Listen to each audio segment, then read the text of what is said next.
Appreciate everyone joining. It looks like we almost got 100 people here, passionate about kicking off the year right, being really proactive around account planning and having strategies for key accounts for the years, especially up market. And before we get into some tips and tricks and some hard-earned lessons from Jake, Grayson, and Ryan here, I figured maybe start like what is account planning? I think we all have a different version depending on, kind of who you've learned under as a sales leader, expectations at a company. Like what does 10 out of 10 account planning deal strategy look like? So maybe we'll go in reverse order and kind of share our perspective. And in the chat, feel free to jump in and change it'll default to hosts and panelists in the chat, change to everyone. And feel free to jump in with what you think kind of the priorities are when you're thinking about account planning. And then we'll get into the good stuff. But yeah, Grayson, if you want to jump in first here. Yeah, I think the biggest thing for me, the way I like to think about it for our teams is it's really a pursuit plan. And so that encompasses a lot of different elements. I'm not gonna list them off necessarily here today. I'm sure we'll dive into them. But the biggest thing I always challenge my folks with when it comes to account planning is we used to have this term, it's still used today, but we talk about being a quarterback a lot, right? And this is something that can tangibly help you be that quarterback. I've actually in the last few years revamp that to more of you got to be a player coach. So I hate to be cliche and use sports analogies, but the reality is you're doing the pregame planning, you're doing the conditioning ahead of time, you're telling people where they need to be, you're calling the plays, you're designing the plays, and then you go execute all this sort of stuff. And so the account plan is really sort of that bridge of how you draw that plan up, and then when it's time to go execute, and sometimes you're handing the ball off. Sometimes you're asking folks to take a deep shot and go run it down. And there's just a multitude of things that you have to do in that plan. And so I always look at it as this needs to drive us back. And when you're thinking about how do I be a player coach and do all these things that we're gonna ask you to do, this is really the way to keep it organized. And I'd say the last thing, the most critical element I always push people on is, making sure you're looking through the eyes of the customer, the lens of the customer. Easy example is you can always be a retail customer, kind of hard to be a manufacturing customer most of the time. But if you can put yourself in the customer's shoes, you're really going to help that account plan be valuable for you. Awesome. Yeah, I think what I took away from that is, and maybe different than how a lot of leaders have maybe looked at account planning, is it's very execution based. It's not just theory. And I think a lot of reps have had really bad experience with account planning because it's like, hey, if you're top 25, like do all this research, like do this org map, do all this stuff. And it's like, that's not what's going to get me closer to pipeline or deals closed. I like how you're kind of talking about the plays that we're going to run and actually figure out who's going to be doing what and getting that done. So yeah, really great call out on that, Grayson, making it kind of more execution based than theory. Yeah, Jake, what would you add to that or? Yeah, I plus one on everything that Grayson said. I think the big trap that we can fall into is exactly what you're saying, Ross, making it more of a research doc.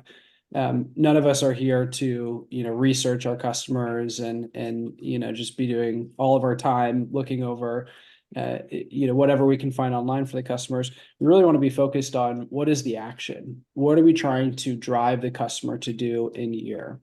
And, for me, I think we think of account plans and territory plans as going hand in hand. Another big part of the account planning and territory planning exercises is, hey, I've got a lot of different accounts in my patch. What are the ones that I'm going to get the most return on investment for my time? So, we have a very broad platform at Twilio. We can sell a lot of different things. Our territories are pretty healthy in size.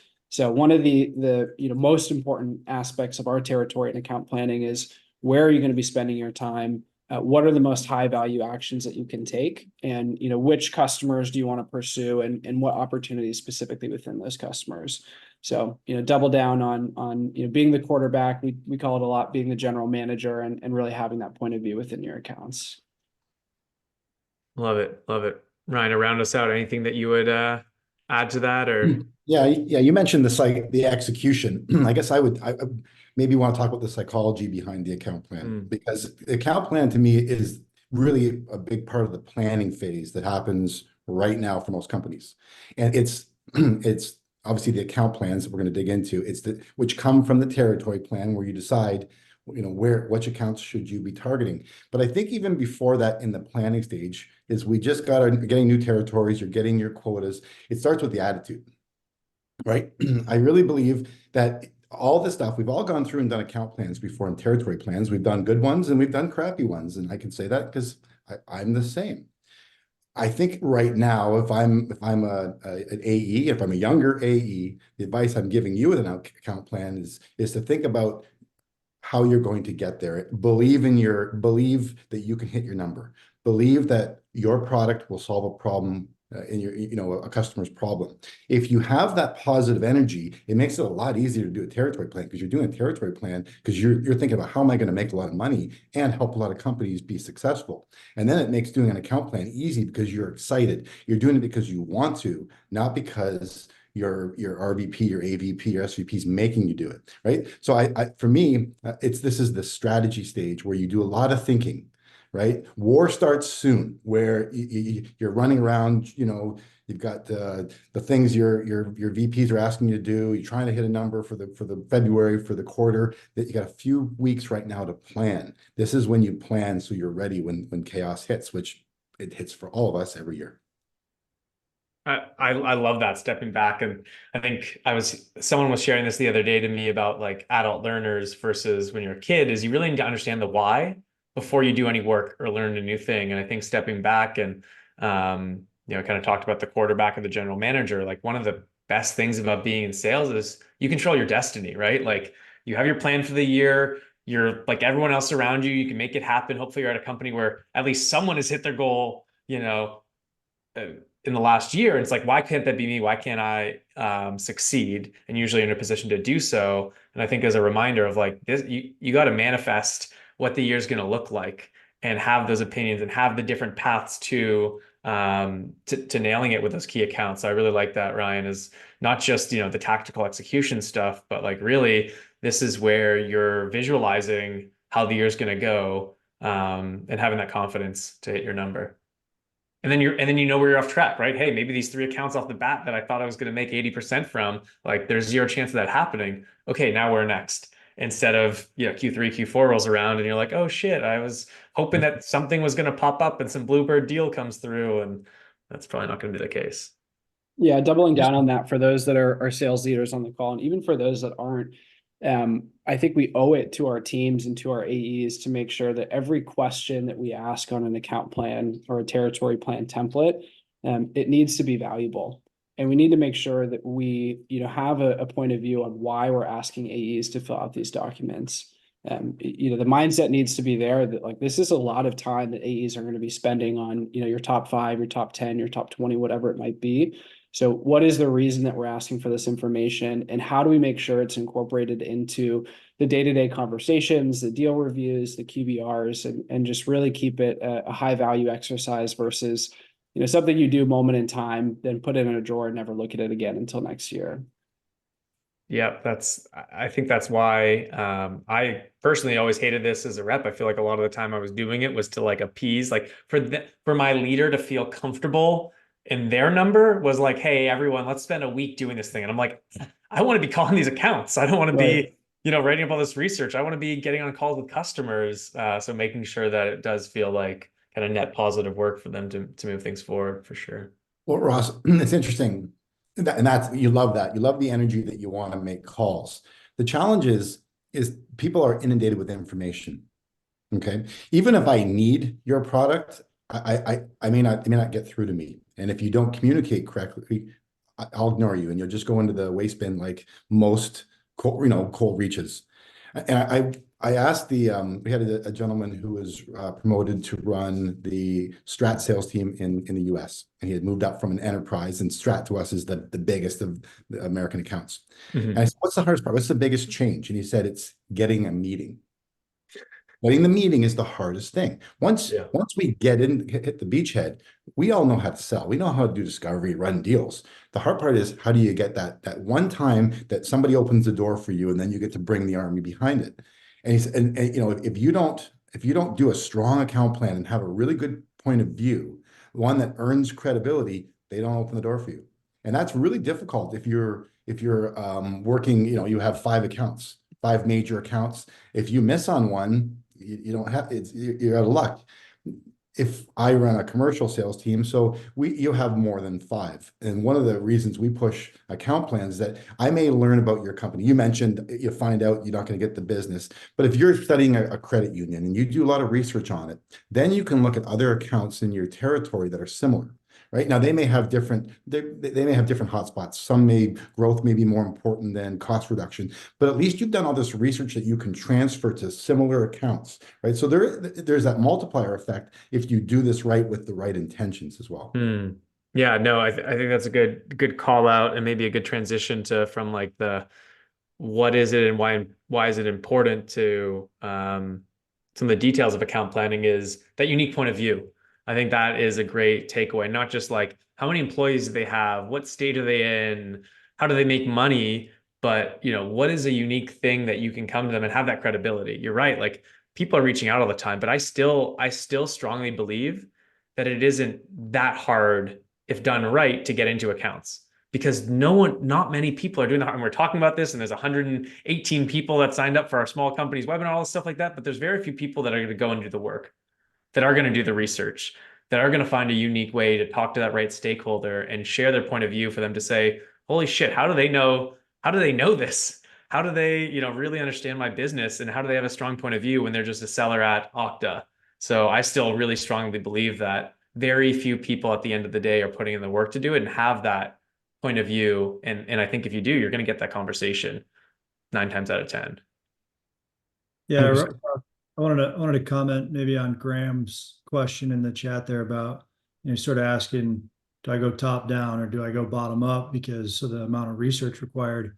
And Ryan, you just made a comment there that I think resonated with this question of, there's so much content in today's world that we expect everybody to go be an expert before you even show up.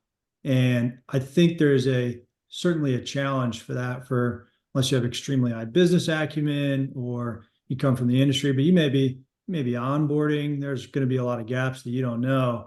So one thing I would advise and sort of answer Graham's question on is, you use the account plan to identify some of the gaps that you may have of things that you don't know or areas that you are not the most knowledgeable about, and go to the extended team, go to the network, join, webinars like this. And don't be afraid to take genuine curiosity in to go shape that POV. If you don't know, that's okay.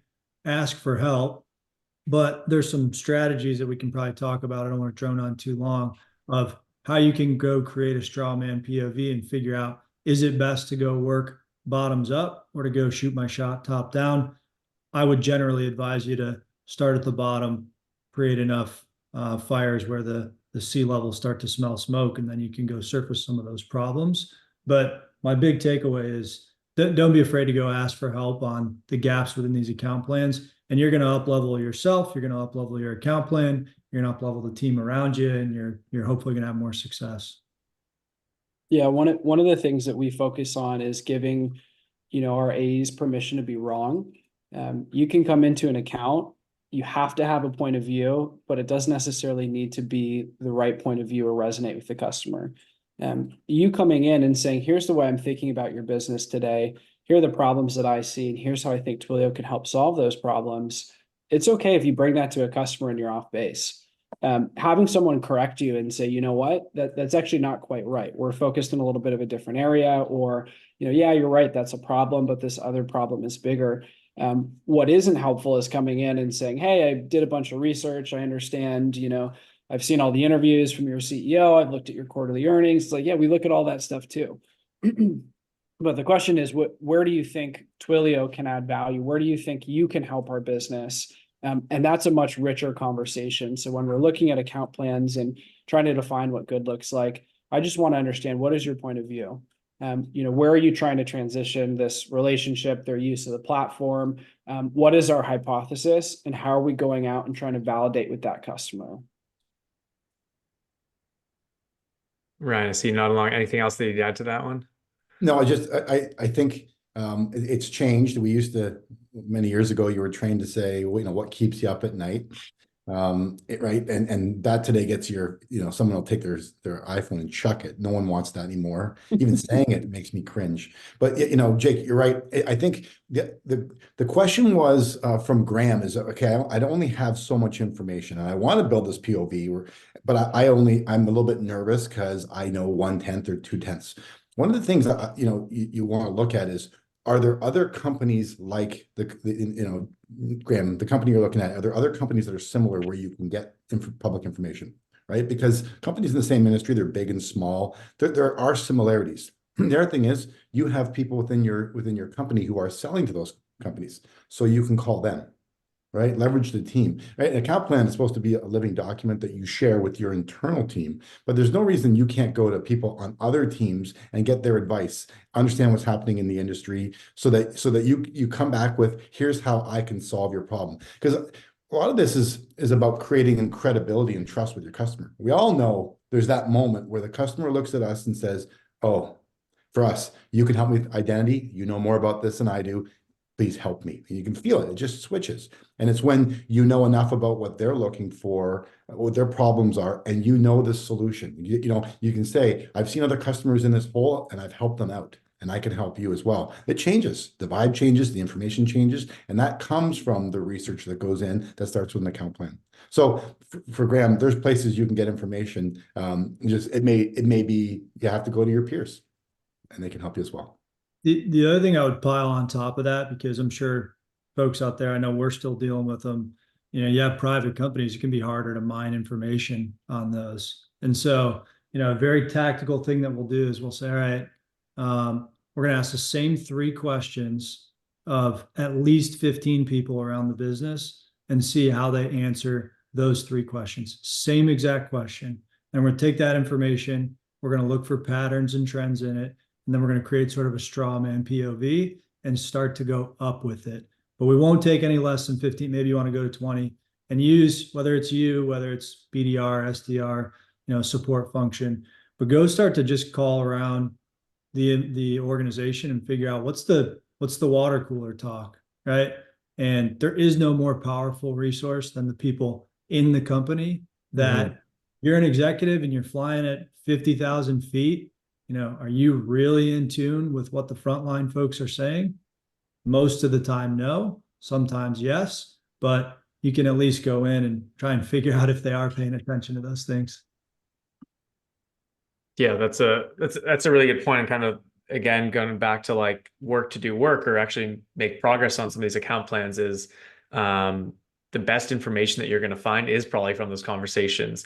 They're going to use different language than those reports that are written. You're going to sound like an analyst or use, operational efficiency and some buzzwords. That's not going to be the words that they're talking about. That's not going to be the translation of that to those senior leaders that are saying that in every stand up or all hands internally, and like figuring out what those specific words are. When you hit the right email or call, and you use those words you learned from those 15, 20 conversations with some of the people below the line, like that's what's going to raise the eyebrows of an executive and get some time with them, right? I worked at Clio for 3.5 years, and every Friday the CEO would do an all hands, and he would show the NPS score every week. NPS score. We want to see growth, but the NPS score. So if you could help him with the NPS score, you were likely to get a call back from him. And then, yeah, how do you find that out? Like, that's going to be just from, like Grayson said, ask the same 3 questions. What's top of mind when you guys have your all hands or strategic initiatives from your executives? What matters this year? And even going back to, what was it? Graham's question. Yeah, you have 1/10 of the information, or probably even less than that. But I think just having the confidence to have that opinion, people respect that. And again, we're all assuming that people are doing this hard work, that they're all doing the research. Like, this is a fraction of account executives that are really doing this stuff, that are calling those 15 people, that are reaching out to the executives. Most people don't have the confidence to do it. So if you're one of those, you're going to find a lot of positive things come back to you if you just give it a shot and you're in the early innings of figuring out how to do this effectively. And that's at least what I found. Like, people are going to correct you. And what I found is sometimes the further away you are, if you get an emotional response back, people are engaging with you. Like a CFO will be like, I don't freaking believe that you guys are going to drive this thing. Now we're engaging in a conversation. Now we can actually kind of figure out a path forward. But if you don't come with that confidence and conviction, you're likely not going to have that engaging conversation in the first place. You make a really good point, Ross, that sometimes just doing the basics, the fundamentals, is key to success in our jobs. And I think I do worry a little bit as somebody who's now has a little more tenure. COVID made us a little bit lazy, a little sloppy because business was coming. So you could skip steps. And that's not the way it is today. The world's very different. And so I used to see, maybe I did it once, take an old account plan, dust it off, update it and move it over. And I think that's one of the things that I would suggest is that when you get an account plan, I wouldn't just copy someone. In fact, I had a rep, probably the best rep I ever had, and he took over an account. It was an existing account, but we didn't have much business. And I asked him, I said, don't look at the old account plan, create a new one from your perspective. I don't want you to look at the old one because you'll be caught in the same holes or the same perceived holes that we've had for the last 3 years. We need a fresh look. And he went in and built a brand new account plan, a whole big POV. We went in and talked to them, and suddenly our access to their executive team changed. We were a vendor of theirs, so we had access. But suddenly, because we were looking at it from their perspective, it was a fresh perspective. Suddenly, the momentum changed. And so, I would you can use an old one as a guideline, but I think it's important when you're taking over, you should own it, and it should be your thoughts. Yeah, that's a good point. Kind of balancing the just do itness with kind of some of the sophistication, but at least what I've seen from the last couple of years is, like you said, people haven't had to do this work, and I think a lot of people are hesitant to just actually have those conversations in the first place, and sometimes over-engineer some of the plans and talk a lot about it without doing it and seeing the positive feedback come from it. And that kind of creates that loop, right? Of like, I did the work, I made those calls, they reacted positively to the work that I did and wanted to do more of it. Well, switching gears, because we got a lot of really great questions coming up. Maybe if we can go around the horn and kind of, a lot of people asking, like, what do those questions look like? What do they sound like for when you're trying to develop a point of view? Would love to get, Jake, Grayson, Ryan's, your thoughts on, like, if you had one or two things, information to gather to validate with a team, like, what is that going to be? Is it, what are your executive level initiatives for the year? Or like, what's a great question that you would, if you had the answer to, feel really good about your point of view and account plan? Yeah, I can start. One question that I encourage all of our AEs to ask when they're speaking with someone is, kind of what makes you a hero internally? If you're able to accomplish one thing this year, what's going to reflect most positively for you, for your team, what's going to move the needle the most for your company? At the end of the day, we are all self-motivated people and humans. That's just who we are. And I see our job as salespeople is helping our customers unlock the success. They're not working with us out of the goodness of their own heart. They're working with us because they think that what it is we're selling, what it is that we're partnering on them is going to help them accomplish their goals, is going to help them, with their own internal company objectives. And that can lead to just very honest answers, right? This is the specific objective that I've been given. You'll oftentimes hear about vulnerabilities too. Maybe they're going to talk about, hey, I'm really just trying to solve this one problem because we had a really bad year last year when it came to reliability, or to Ryan's point, when it came to NPS. And, this is something we really, really need to double down on and focus. So at the end of the day, we are serving our customers. We need to make sure that we're aligning, what it is that our projects are focused on what's going to bring value to them.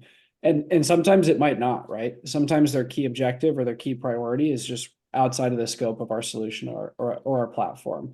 And that's good information to have too. It might not be the right time to engage with that specific customer. Maybe we need to let them focus on that other objective and circle back when they've, freed up a little bit of bandwidth for something more, Twilio specific in our case. Awesome. Yeah. I think it's a great point. I would layer on top of that of, after, ask why it matters. Because if you're dealing with folks that you're going to rely on they'll identify themselves as coaches or champions, or, we even say someone that's going to go pound their fists on the table in support of you. You need to figure out who that person is in your cycle.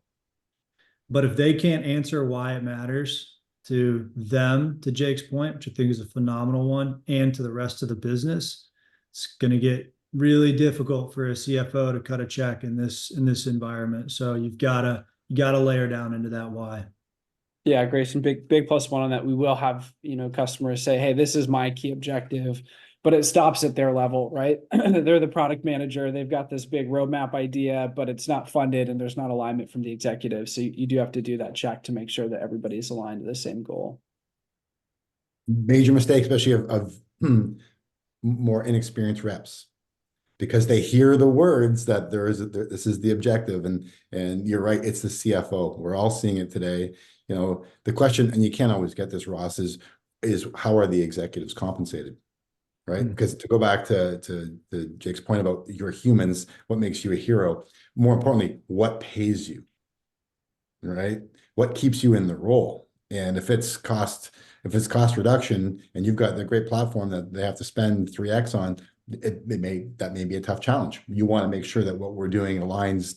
Even if the product manager likes it, is the CFO going to like it? How many deals did all of us here that pushed or died because it got to the CFO and there wasn't budget for it, right? So good to know that. Good to make sure you're aligned up front before you waste all that time. Yeah, it's a really good point about both, and I forget this all the time because you get excited about it and someone's stoked about your product, is both the personal why and the business why. And sometimes it takes some translating for that potential coach or champion to say, hey, like, this is what you're trying to get done. This is why we built the product, or end users love it, whatever it is.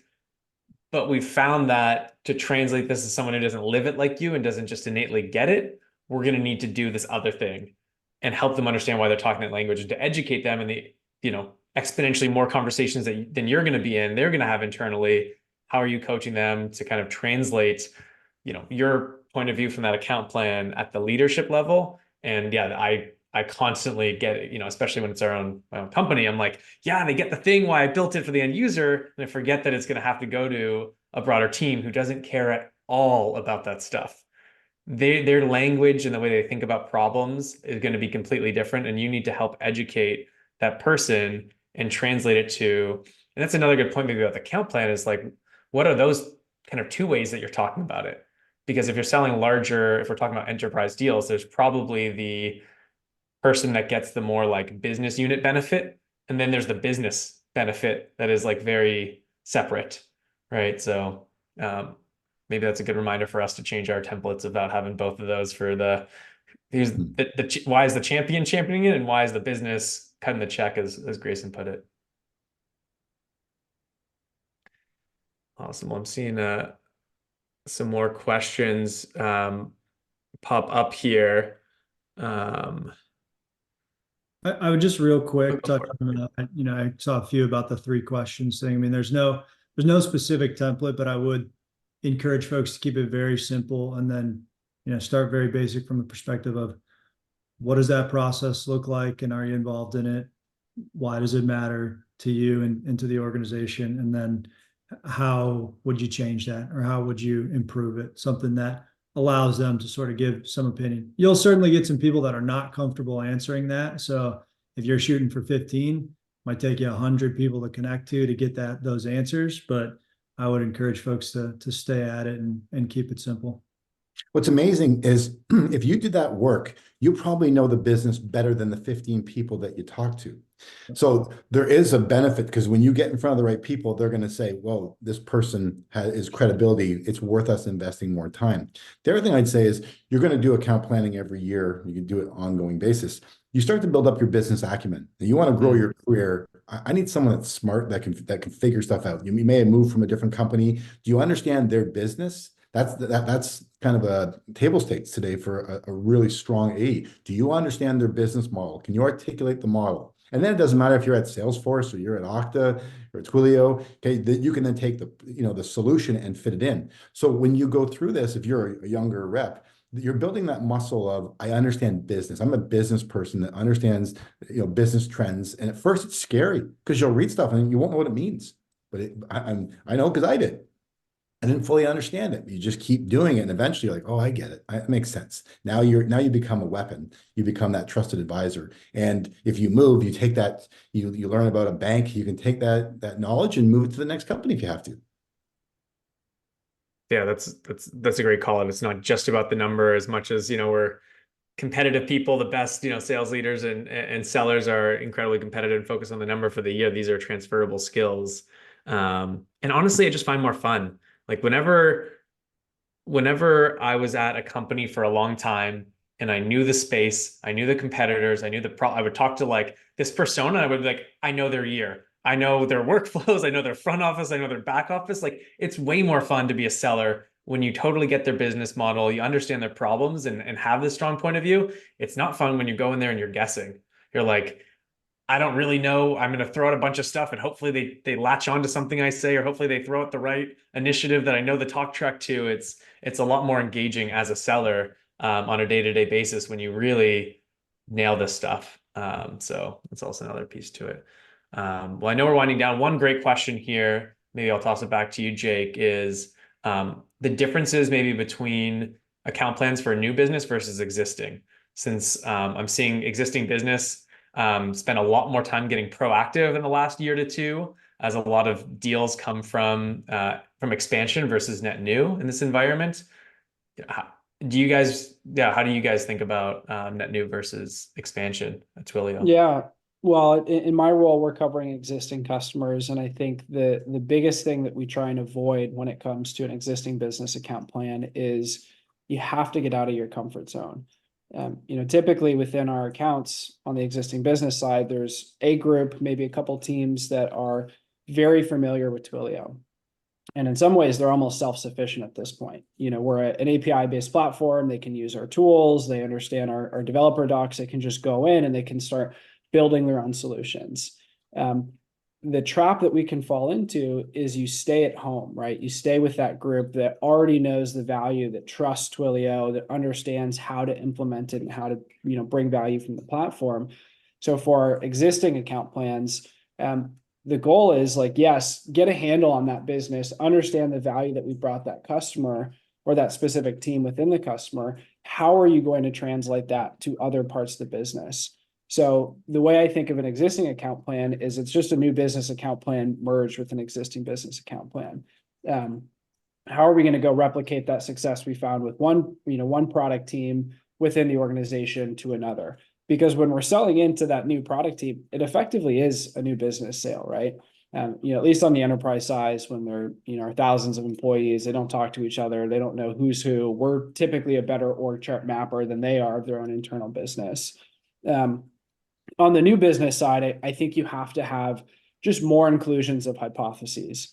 So you don't necessarily know, you don't have the right, access yet to validate, hey, this is the value we're really going to bring your business. So I think you need to have multiple ideas, be testing those ideas, call out what those potential values that you're bringing the business are, and then continue to come back to those over time. Totally. Yeah, it is a lot of times a new business sale. Ryan, you're gonna jump in with something? It's funny. I'm reading the question and I'm thinking maybe from previous roles. I think about the three types of accounts you may be going after. If you have that golden goose account, existing account that you know is going to grow, boy, you get lots of people want to help you. Every SC wants to help, specialists want to get involved because everyone wants to be on the winning team. It's when you have a new business, that's the hard work. But the one existing account that I maybe advise people to dig into is that damaged account. So you get given an account, they're a red account, there's trouble. And what I have found in the majority of the cases, you can get an account where they've been struggling and they're mad at you. It's because we probably have given up on them. And they're almost like they're a scorned lover. They're mad at you, but they haven't left.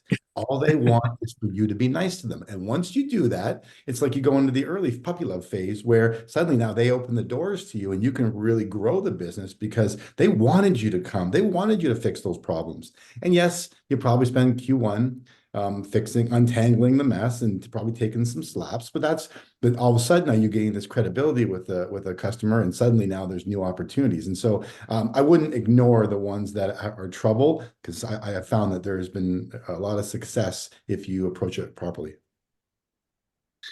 Yeah, I would just to cap this topic, I would say that I've done dedicated new logo, I've done commercial, I've done enterprise, I've done existing. So I've got a flavor of all three or four, if you want to call it.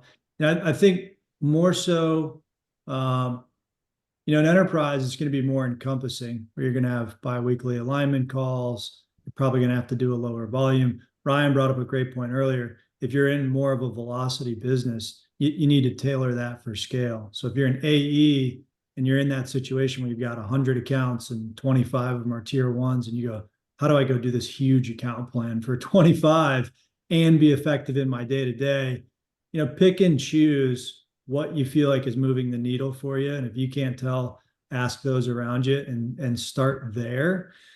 And then what I've found is consistent across the two, regardless, is do not underestimate the personal element for executives, in the sense where, think about their interests and the things that they care about on a personal level. And one of the things I've seen recently is, shout out to Bobby on my team, who has been finding events, whether it's business related or not, that our C-levels are going and speaking at, and just making the trip, whether that's to Milwaukee from Chicago, flying to Nashville to attend that. And that I've seen overwhelming personal existing versus new logo. You're going to ring true there. So if you can double down on that, feels easy, but sometimes hard to find. I would invest time there and make it a part of your account plan. Yeah, I think that's a cheat code in sales, is getting to where they are. And I love it. It's not just the office. And honestly, that's been a struggle with us. Like, we're thinking about going on site to all these companies. They're fully distributed. We want to talk to 3 people. We want to talk to the CRO. We want to talk to the VP of Ops and VP of Enablement. They're maybe not even the same continent anymore, even if they're a US-based company. And it's really, really challenging to get on site and break in. So I love that. Like, follow them on LinkedIn, follow them on Twitter, whatever. Be where they're speaking, not just where their company is at. It's going to probably be even easier to spend time with them at the hotel bar, or tracking them down after, sending them the note that, hey, was in town, the same thing, loved you, your comment on this thing. It feels maybe even a little less salesy to get in the door there. So that's an awesome reminder, Grayson. Cool. Well, we got a couple more minutes. Jake, Ryan, anything you guys would want to add before we wrap things up here? Yeah, I think as a closing comment from me, if you're a sales leader on the line, if you're an AE on the line, one of the most valuable parts for account planning for us, and we just finished our sales kickoff last week. AEs came with account plans. We did, kind of a readout as individual teams. You as a sales leader should come out of an account plan readout with a ton of work. And by that, I mean, your account plan should include ask for help from your leadership. This is our opportunity to identify, these are the gaps that I have. Here's what I need to be successful. I think there was a question about, what do you do if you're getting roadblocks getting to power within an account? Use your executive team. Take this as an opportunity to make sure that we're winning deals together, we're losing deals together. Leverage your internal execs. Number one, it's just great practice, right? If you can engage with your own execs, understand their mindset, understand how they work, that's going to help you engaging with the executive audience within your accounts. And their networks are really strong. So, that should be homework for your sales leadership group coming out of that. Make sure that's a section of your account plan. The AEs that do that really well within Twilio are the AEs that find the most success. It's a great reminder. Ryan, any closing thoughts from you? I just go back to the psychology of it. As I think I'm heading to the back 9 of my career. I'm appreciative that we get to work in tech sales. So if we're on this call right now, we're lucky, right? We don't realize it. And sometimes we look at our pay, we want more. But if we look at what the rest of the world is doing, we're lucky. We hit the home run in careers. So we have to remember that. Remember, though, that it takes work. You can give you all the strategies, but you have to actually do it. The inputs equal the outputs. Maybe in the short term, sometimes you get lucky and great. We all want that. But long term, if you want to be successful, you got to put the work in. If you do it, you start building knowledge on top of knowledge, and your career will take off. If not, then you'll be limited. And so we're lucky to be here. We just got to take advantage of the opportunity, and people would kill to be able to sell in technology. with what we get paid. And so we have to, again, be appreciative, optimistic, and just put the work in. Love it.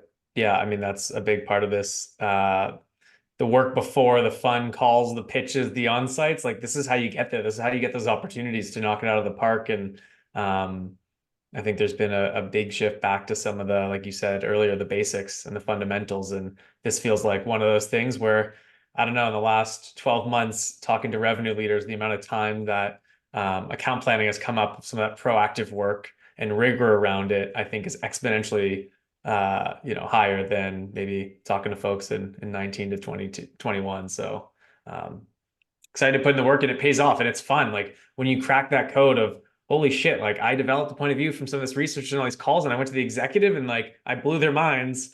That's an amazing feeling to have as a seller, right? It's like driving through a cloud.